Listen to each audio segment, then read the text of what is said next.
मुझे कहा जाए कि इस्लाम को समझाइए, कितने वक्त में आप समझा सकते हैं, कितना समय लगेगा समझाने का, या कैसे समझते हैं आप वो ही बताइए, तो मैं कहूंगा मुझे इस्लाम को समझने में सिर्फ 2 लफ्जों की जरूरत पड़ी और समझाने में भी केवल 2 लफ्ज, सिर्फ 2 लफ्ज। और मुझे लगता है पूरा का पूरा इस्लाम और पूरा का पूरा मोहम्मद साहब का कैरेक्टर इन 2 लफ्जों में आके सिम, क्योंकि मोहम्मद साहब का कैरेक्टर अकेला कैरेक्टर नहीं, हर सच्चे मोमिन का कैरेक्टर वही होगा जो मोहम्मद साहब का है।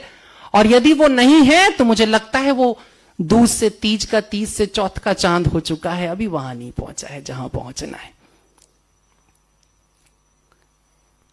2 लफ्ज हैं,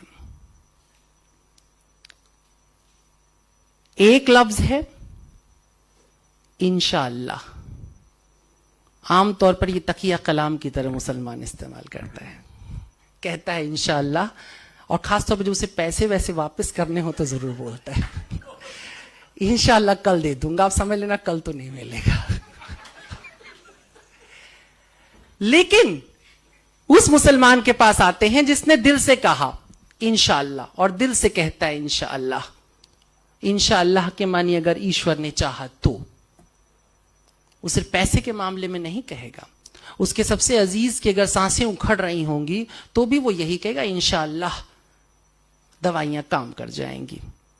बात को बड़े सामान्य से लफ्ज में पैगंबर साहब ने कहा इंशाअल्लाह मैं नहीं कर सकता हूं, यदि ईश्वर ने चाहा तो कर गुजरूंगा, कुछ भी कर गुजरूंगा, दरिया खोद दूंगा, मैं पहाड़ तोड़ दूंगा, मैं चांद को 2 टुकड़े कर दूंगा इंशाअल्लाह। एक लफ्ज है। और दूसरा लफ्ज नदी का दूसरा किनारा है, वो है अल्हम्दुलिल्लाह।